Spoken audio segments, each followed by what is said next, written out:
ಸಂಪುಟ ಪುನರ್ರಚನೆ ವರಿಷ್ಠರ ವಿವೇಚನೆಗೆ ಬಿಟ್ಟಿದ್ದು ಬೆಂಗಳೂರಲ್ಲಿ ಸಚಿವ ಎಂಬಿ ಪಾಟೀಲ್ ಹೇಳಿಕೆ ಕೊಟ್ಟಿದ್ದಾರೆ. ಸಿಎಂ ಡಿಸಿಎಂ ಹೈಕಮಾಂಡ್ ಭೇಟಿ ಸರ್ವೇ ಸಾಮಾನ್ಯವಾದದ್ದು.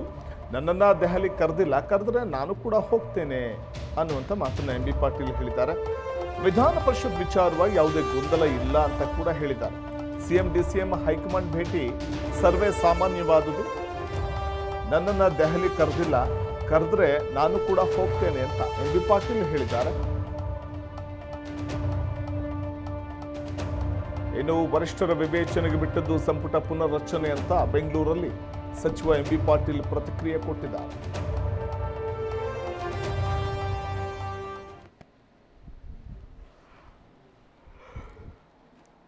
ಇನ್ನು ಮೇಲ್ಮನೆ ನಾಮನಿರ್ದೇಶನ ಮಾಡುವಂಥದ್ದು ಅದು ವರಿಷ್ಠರಿಗೆ ಬಿಟ್ಟಂತಹ ವಿಚಾರ ಅಂತ ಕೂಡ ಹೇಳಿದ್ದಾರೆ.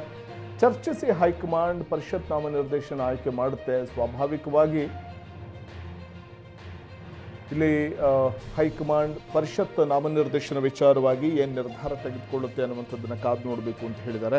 ಯಾಕಂದರೆ ಮೇಲ್ಮನೆ ನಾಮನಿರ್ದೇಶನ ಪಟ್ಟಿಗೆ ವರಿಷ್ಠರೇ ಬ್ರೇಕನ್ನು ಹಾಕಿದ್ರು. ವರಿಷ್ಠರೇ ಮೇಲ್ಮನೆ ನಾಮನಿರ್ದೇಶನ ಪಟ್ಟಿಗೆ ಕೈ ಪಟ್ಟಿಗೆ ಬ್ರೇಕ್ ಹಾಕಿದ್ರು.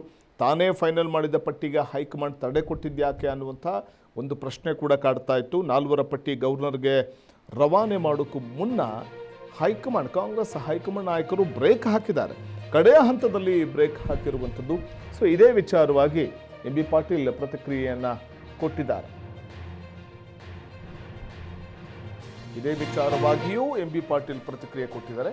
ಮತ್ತೊಂದು ಕಡೆ ಸಿಎಂ ಡಿಸಿಎಂ ದೆಹಲಿಗೆ ಹೋಗಿರುವಂತಹ ವಿಚಾರವಾಗಿ ನನ್ನನ್ನು ದೆಹಲಿ ಕರೆದಿಲ್ಲ ಅಂತ ಹೇಳಿದ್ದಾರೆ. ಇನ್ನು ವಿಧಾನ ಪರಿಷತ್ ವಿಚಾರವಾಗಿ ಯಾವುದೇ ಗೊಂದಲ ಇಲ್ಲ ಅಂತ ಹೇಳಿದ್ದಾರೆ. ಸಾಕಷ್ಟು ಹೆಸರುಗಳು ನಾಮನಿರ್ದೇಶನಕ್ಕೆ ಬಂದಿವೆ. ಅಂತಿಮವಾಗಿ ವರಿಷ್ಠರು ತೀರ್ಮಾನವನ್ನು ಮಾಡ್ತಾರೆ ಅನ್ನೋದು ಎಂಬಿ ಪಾಟೀಲ್ ಅವರ ಮಾತು.